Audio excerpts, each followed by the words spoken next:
Alright, Algebra 2. Well, trying a new way of filming here. I'm going to be filming the screen in my hand here. There you go. Huh? You like that? And today we're talking about 4.2, the substitution method. Okay, substitution method. Well, what the whole point of substitution method is that we're going to be given two equations, and we're going to be trying to find a specific x and y value that would make both equations true. Hold on. So, because I can plug in an infinite amount of answers for x, which would create an infinite amount of answers for y, but only one set will actually work for both equations. So, we use the substitution method. The whole point with the substitution method is we're going to get one variable by itself. Now, this is the most basic one because you have a variable already by itself. So when we have a letter by itself, I'm going to put a star next to it. So we have y equals 3x. And we're going to substitute that value in for y on the other equation. So now I'm going to rewrite the other one, 4x plus 3y. But instead of saying y, I'm going to say 3x here. So I'm going to plug that in, substitute that in. Therefore, that gives us 4x plus 9x, 3 times 3, equals 26. 4x plus 9x is 13x, equals 26. Now we divide by 13. 26 divided by 13 is 2. So that will give us our x coordinate, because remember, we're looking for an xy coordinate. Here's our x, here's our y. So we're still looking for our y coordinate, but now we know what x is equal to. So what we're going to do is we're going to go back to our start equation, y equals 3x, and we're going to substitute that back in for x. So now we have y equals 3 times 2. Therefore, you're left with y is equal to 6. So here's our answer. X is y. Or sorry, that didn't make sense. X is 2, y is 6. Okay? So again, step 1, get a variable. So you could get x or y by itself. Get a variable by itself. That is the most important first step that you can do. Again, fortunately for this problem, we have the y already by itself. Okay, that's step 1. Step 2 is you're going to substitute it into the other equation. Whoop. Substitute into other equation. Alright.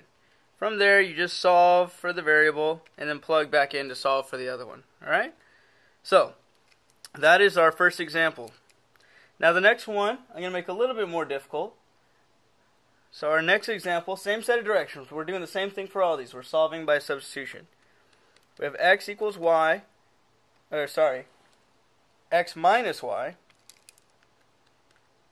is equal to 1. And also, 3x plus y is equal to 11.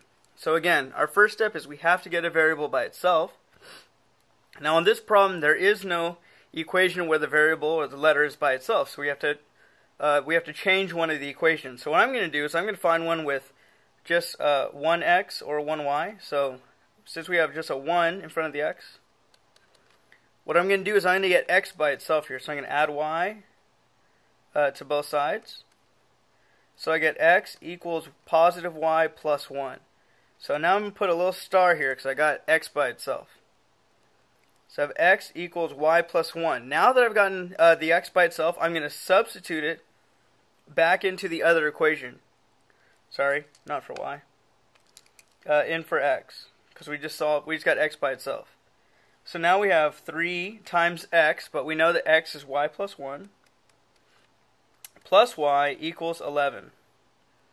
So now we distribute, you get 3y plus 3 plus y equals 11.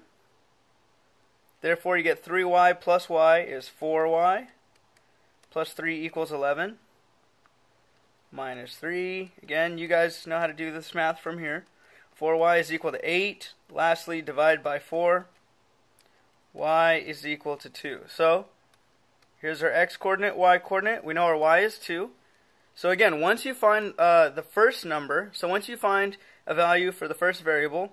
We're going to plug it back into where the start equation is. X equals y plus 1. But now instead of saying y, we could say x is equal to 2 plus 1. Therefore, x is equal to 3. Which makes sense, because if you were to plug it back in, 3 minus y, which is 2. 3 minus 2 is 1. If I were to plug 3 into here, I get 9 plus y, which is 2. 9 plus 2 is 11. So there you go. Again, get a variable by itself, substitute it into the other equation, and then solve for the variable, and then plug back into the start one. And that's how we solve these. Now, let's do one more. It's a little bit harder, though. Okay, so one last problem, same directions.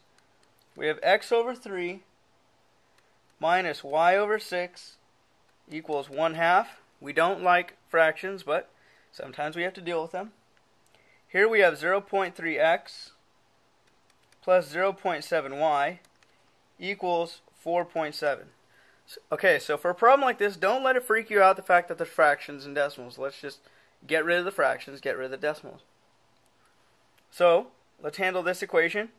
We're going to multiply everything by the common denominator, which is 6. So when we distribute, 6 divided by 3 is 2x. 6 divided by 6 divided by 6 is 1, so minus 1y equals 6 divided by 2 is 3 times 1, which is 3. Now we got rid of the fractions. Now for this equation, we have decimals, but again, we can easily get rid of a decimal by just moving it over as long as we do that for each. In reality, what we're doing is multiplying by 10. So let's just move the decimal over once for each of these. So that gives us 3x plus 7y equals 47. So here are the two equations that we're dealing with now. This one and this one. So we need to get y or x by itself for one of these. So what I see see how the coefficient here is 1? Well, negative 1. That looks like it's going to be the easiest to get by itself. So I'm going to try to get it by itself. So what I'm going to do is subtract the 2x.